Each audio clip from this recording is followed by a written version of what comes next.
So let's talk through one of the single biggest and powerful damage combos in Warhammer 40k blow by blow, an infernal round of Sorceress Bolterfire that kills almost any single unit in the game in a single volley.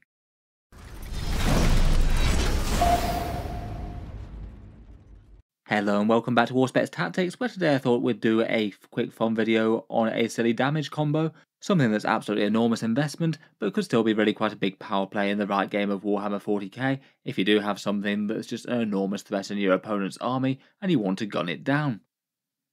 This one's one that I've mentioned on the channel in passing at least a couple of times before, the idea that with the Thousand Suns army list you can get a ridiculous amount of Sorceress Mind Bullets, get a great big stacked up Scarab Occult Terminator squad, hit it with a couple of stratagems, a Kabbalistic ritual and some nearby buffs from other characters, and proceed to just obliterate one enemy unit off the face of the board, including things like massed up Terminator blocks or Imperial Knight Titans.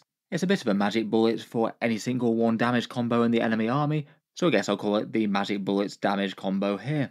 I'd bear in mind that while it is pretty ridiculous, the resources that you need to pull this off are pretty spectacular in themselves, roughly around about half your army in points more or less, though a fair few of them can do other things at the same time, plus 2 command points and a fair few Cabal points as well. That's if you want the absolute maximum damage output out of it, though for lesser foes you could go with a little bit less investment I suppose. Talking through the combo, first up it's built around the Scarab Occult Terminator squad, 205 points for 5 of these Rubric Terminators, 410 for 10 of them. You get a Sorcerer in the unit and 9 other Scarab Occult Termies, fairly redoubtable on the Thousand Suns battle line, some OK melee with a bunch of Strength 5 and Damage 2 for killing enemy elites, and then a fairly fearsome amount of ranged firepower. They often use Soul Reaper cannons or Hellfire missile launchers, both of which are quite good damage profiles, plus the Scarab Occult Sorcerer has a Warp Smite attack as well, a little extra smite within the unit, and they're fairly hard to kill with the standard Terminator profile, with a -1 to wound as well if you've got a Psyker in the squad, which the Scarab Sorcerer is. The actual interesting thing for this combo though is actually the Inferno Combi Bolters, basically just standard the same as Space Marine Storm Bolters or Chaos Space Marine Combi Bolters, but as they're Inferno weapons firing warp bolts, they're an extra AP -1. Never mind all the other value of the unit, their base shooting would be 40 shots at strength 4 AP -1 with those Inferno Combi Bolters at 12-inch range. You'd need to either get them into range either with Deep Strike on turn 2, or perhaps with the Umbrellific Crystal, which you could use to teleport them across the board turn 1. Damage output will drop off quite significantly if they're screened out of that big 12-inch range. They do have a couple of other tricks for different delivery options as well. You could increase the range of their weapons, or allow them to double move with a Kabbalistic ritual. Then the first thing to add into the Wombo combo is a Thousand Suns Sorcerer for 105 points, so you're up to a big meaty 500 point unit now. He adds in another 4 Combi Bolter shots, plus also this nice Coruscating Flames psychic power, so a little bit more psychic shooting there. That one's got anti-monster, anti-vehicle and devastating wounds and damage too. For his actual buffs to the unit though, he adds in lethal hits, so any 6s to hit with those combi bolters will auto wound, very nice for volume fire of any sort and helps out with their combat as well. He also allows you to mark one enemy target for reroll 1s to hit against for your entire army. It won't be particularly relevant if you're using the stratagems for this combo, but for other turns when you're not trying to layer all the buffs, that's going to be quite good value. Then for the stratagems, you can pay 1 command point to make those Inferno Combi Bolters into psychic attacks with the Ensorcelled Infusion stratagem. This one happens in your shooting phase, and all of the Inferno weapons get the psychic keyword and a strength characteristic of 5. The psychic keyword allows a whole ton of other synergies within the Thousand Suns index, and strength 5 definitely isn't bad to have in itself for wounding enemy units. You're now getting 44 shots with strength 5 and AP 1 with lethal hits.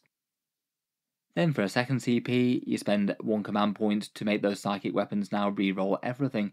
You get to reroll hits and wounds with any psychic attacks that your unit's about to make. So this is a pretty massive anti-everything damage buff. Rerolling all hits and all wounds is usually going to equate to around about double damage compared with what you had before. Perhaps even more so with the lethal hits as well, as if you're wounding anything on a 5 or 6, you could just fish for the lethal hits, reroll everything that isn't a 6, and often you're going to come out ahead.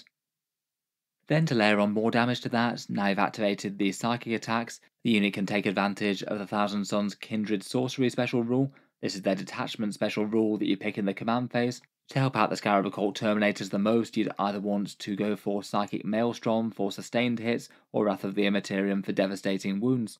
Sustained hits is generally going to be the one that's got the best value if you are using Twist of Fate, the bit to remove saves that we'll get onto. Otherwise though, if you can't spare the Cabal points for that, or the enemy's got very high invulnerable saves, usually a 4+ or better, then you might be better off with the devastating wounds overall. But against a lot of targets there's really not all that much in it. Typically if you are using Twist of Fate, then with a 5+ invulnerable save or worse, you're probably going to be better off with sustained hits. Then, although things are already getting quite silly already, the next part is maybe a little bit more situational, but having Magnus the Red nearby, obviously an enormously valuable Thousand Suns model just in himself. Not every list will want to run him, but I do feel like he's easily competitive enough to be justified in just about any Thousand Suns list if you want to. His only role in this combo is to give all the Thousand Suns psychic weapons a +1 to hit and wound, which he gets in an aura. You need him to be within 6 inches of at least one model in this unit in the shooting phase, and I guess that might not always be the best idea or the most practical. He might just be wanting to go around and do what he wants to. Kind of depends if you need the absolute maximum out of the damage output or not. Obviously Magnus is a huge points investment. His main role isn't going to be to deliver this combo. He's got a massive amount of psychic damage and melee just in his own right, and he could still be doing that in the same turn while he's supporting the Terminator block. They hit something, and he either finishes it off if it was ridiculously tough, or tries to hit something else. Finally, just to make sure the enemy target that's got all these layered damage buffs against it has absolutely no chance, you then use Twist of Fate on the target, the super expensive Thousand Suns Kabbalistic Ritual, and this one's the one that prevents you using armor saves on your target. You can only use any invulnerable saves or feel no pain type saves. Armor saves are bypassed. It means that if you neither have feel no pains nor invulnerables, it means that literally every wound that's inflicted on the enemy target will deal damage, and as you can tell by the rest of the way that the combo's been going so far, you're lining up to deal an apocalyptic amount of wounds to that one target. If you wanted, you could use Araman to deliver this. He gets a free one once per game if he was in another unit nearby, but to be honest it might just be best to spend the Cabal points rather than spending yet more points on trying to just do one thing. Overall, the sum total of all this is 44 Inferno Combi Bolts, hitting on a 2+, with both sustained and lethal hits on 6s. The sustained hits don't become lethal hits, but you do get both of them simultaneously, so 6s are going to be ridiculously valuable, both auto wounding the target and also getting an extra hit that doesn't. Then the bolt shots themselves are all strength 5, re-rolling all hits and wounds, and also +1 to hit and wound as well from Magnus, re-rolling all hits and all wounds from the stratagem. So for every hit that you get, and you should get a lot with those sustained hits, it means that even things that you'd wound on a 6, you'll be wounding on a 5+, and then re-rolling anything that fails, so more than half the time. On the hit roll, it usually makes sense to just re-roll everything that isn't a 6, as they're super valuable with both the lethal hits and the sustained hits, and get as many of those as you can, and most of the rest of the hits will still hit anyway, as Magnus makes you hit on a 2. These attacks then all ignore normal saves, and then on top of that you have 6 psychic shots as well, mostly with the same buffs, bar the Inferno ammunition type thing, but most of the rest works well on them. Finally, you also have the Hellfire missiles from the unit, which don't really get most of the buffs, and if there is anything left, you still have the threat of making a charge as well, if they do have anything left to try and engage in combat. Putting that small apocalypse together is basically instant death for anything that doesn't either have an invulnerable save, or feel no pain or something like that. Say for example a Space Marine Land Raider that you're going to be wounding on a 6 normally. When you make your attack sequence and reroll anything that isn't lethal, you'd get 13 lethal hits out of them, plus another 24 normal hits and another 13 sustained hits. That then converts to another 21 further wounds, and the smites from the Psykers give you an extra 8 wounds. Overall it's around about 42 damage to that Land Raider, getting on for almost triple how many wounds it has. Realistically though, a lot of the biggest and heaviest targets that is actually worth using this on will probably have invulnerable saves. Say for example, one typical target might be an Imperial or Chaos Knight that's rotated Ion Shields for a 4+ invulnerable. That would cut your damage output by roughly half, down to around about 21 wounds, though once you take into account for the average damage of the 4 Hellfire shots as well, that'll be up to more like 23 or so. Should have a pretty good chance to take out somewhere around 400 or 500 points of Super Heavy Walker in one round of shooting. By my estimates, it looks like if you use the Devastating Wounds combo instead of sustained hits, then you do get a little bit more against these targets. For that one, it means that you don't really want to try and maximise lethal hits, as they won't convert to Devastating Wounds, and then just try and wound normally and accept that a whole bunch of the wounds will be devastating. I believe that equates to around about 26 wounds on something like an Imperial Knight again, Depending on how the feel no pains go, it might just about survive if the opponent gets lucky, but it's going to be a very, very close run thing. Overall, it is a fairly apocalyptic amount of damage out of basically 500 points and a bit of support. I was kind of interested as to what sort of things that you might see in normal 40k that can actually tank around a firepower from these ridiculous bolters. It appears that most of the Primarchs don't. Magnus, the Lion, Gilliman and Angron all do not. The Lion, I was kind of wondering if he might survive or not, given that he's got his -1 to wounds, but it just doesn't really seem to quite outweigh it.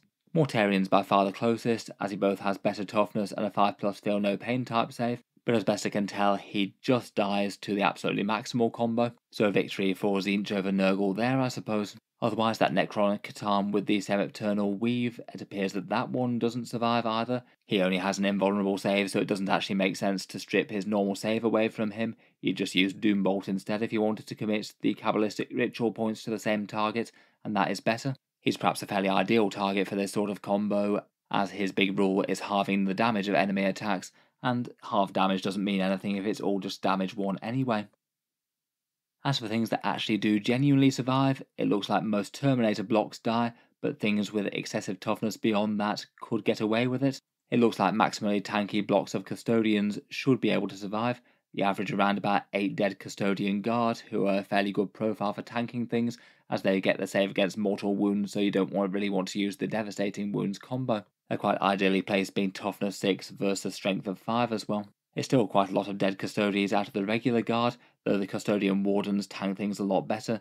They are ridiculously tanky if they activate their Feel No Pain for the single turn in the game that they can. If they do trigger their once per game Feel No Pains, then they lose around about 3 or 4 of them. The -1 to wound helps them out quite a lot as well. Another one that I was kind of curious was Necron Lich Guard with a Technomancer, and it looks like they should just about survive on average. You kill around about 8 or 9 of them, though I suppose they could use that reactive reanimation stratagem with a reanimator nearby to get some wounds back. Even with this crazy focus fire, it still needs to commit yet more to the unit. Otherwise, it looks like some of the bigger knights might also just about get there. Things like the Acasters class, like the Porphyrion. They would need to rotate Ion Shields for that though. I would bear in mind though that if we are lining up the absolute maximal damage combo, and if Magnus is on the table, I would certainly bear in mind that Magnus has some pretty massive psychic shooting of his own as well. If he were against a target that got almost entirely destroyed but not quite, Magnus could potentially move to finish them off with a whole bunch of his own shooting as well, again at +1 to hit and wounds.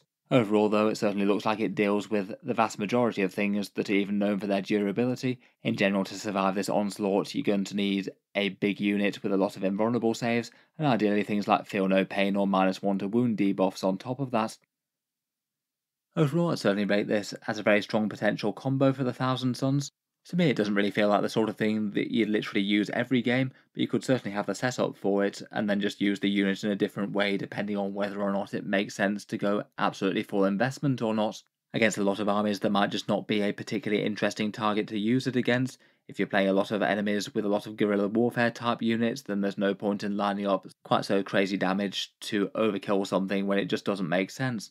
Otherwise, probably the biggest issue will be screening out by the enemy. Ideally, you need to get within 12-inch range to get all of those Inferno combi bolters to their max potential. There might well be times when that's just not going to happen because the opponent's deliberately screening with their units as they know what's coming. Again, that could mean that you just don't have to go quite so full investment though, and just use them in a different way, like whittling down screens and then just being a tanky unit to countercharge with.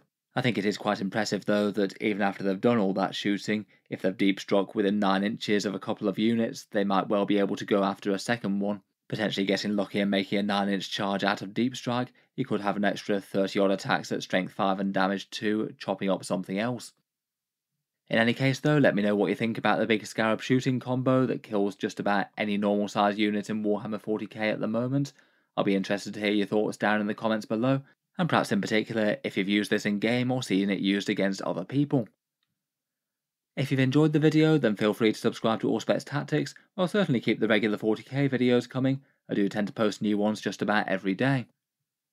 Finally, if you have been enjoying all the videos on the channel, I would just like to mention that Auspex Tactics does have a Patreon page as well, and you can find that linked in the video description below if you'd like to help support. Channel patrons do get a fair few advantages, seeing certain videos early, regular votes to see what sort of things happen next on the channel, and automatic entry into the regular prize giveaways with a chance to win some big model kits each month. If any of that sounds good to you, or you'd just like to help support, the link is down in the video description. In any case, a massive thank you for listening, and I'll hope to see you guys next time.